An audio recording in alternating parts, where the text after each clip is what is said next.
సాక్షాత్తు ఆదికవి వాల్మీకి మహర్షి రాసిన వాల్మీకి రామాయణంలో నుంచి వెళ్ళిపోయిన లేపాక్షి యొక్క కథ గురించి మనం తెలుసుకుందాం. అదేంటంటే రామాయణం చదువుతున్న సమయంలో రావణుడు సీతాదేవిని అపహరించి పుష్పక విమానంలో తీసుకెళ్తున్న సమయంలో సీతాదేవి ఏడ్చుకుంటూ కన్నీళ్ళు అనేది భూమి మీద పట్టడం జరిగింది. ఇది చూసిన లేపాక్షి యొక్క పక్షి వెంటనే వెతుకుంటూ పుష్పక విమానం దగ్గరికి వెళ్లి అమ్మ సీతమ్మ తల్లి నేనున్నానని రక్షించడానికి ప్రయత్నిస్తుంది. ఆ తర్వాత దగ్గరికి వెళ్ళాక రావణుడు లేపాక్షిని చూసి వెంటనే ఆ రెండు చేతులను అయితే నరకటం జరుగుతుంది, రెండు రెక్కల్ని. ఆ తర్వాత కింద పడ్డ కొండ మీద పడ్డ లేపాక్షి చావు బతుకులు అరుచుకుంటూ ఉంటుంది. ఆ తర్వాత రాముడు లక్ష్మణుడు లేపాక్షికి దగ్గరికి వచ్చి తను జరిగిందంతా తెలుసుకున్న తర్వాత లేపాక్షి అనగానే ఆ పక్షి అనేది నిల్చుంటుంది అనమాట. అయితే అప్పటి నుంచి అక్కడక్క ఒక దేవాలయం అయితే ఏర్పడిపోయింది అనమాట. ఆ దేవాలయం ఒక చరిత్ర ఉంది. అదేంటంటే ఒక స్తంభం మీద ఎందుకు నిల్చుందంటే దానికి కారణం ఏంటంటే ఆ ఒక స్తంభం గాల్లో తేలుతుంటుంది. ఒకవేళ మిగతా అన్ని స్తంభాలు కూడా కింద పడితే ఆ ఒక స్తంభం అనేది ఆ గుడి మొత్తాన్ని ఆపగల శక్తి అయితే ఉంటుంది. దానివల్లే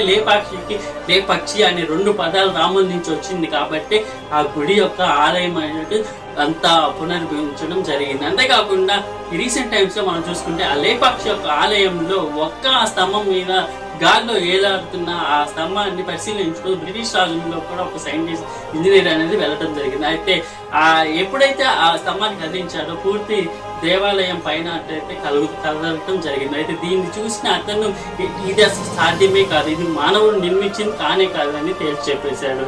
సో ఇప్పటికి కూడా చాలా మంది అయితే భక్తులు అయితే లేపాక్షి యొక్క ఆలయానికి వెళ్ళటం జరుగుతుంది. ఇది లేపాక్షి యొక్క కథ.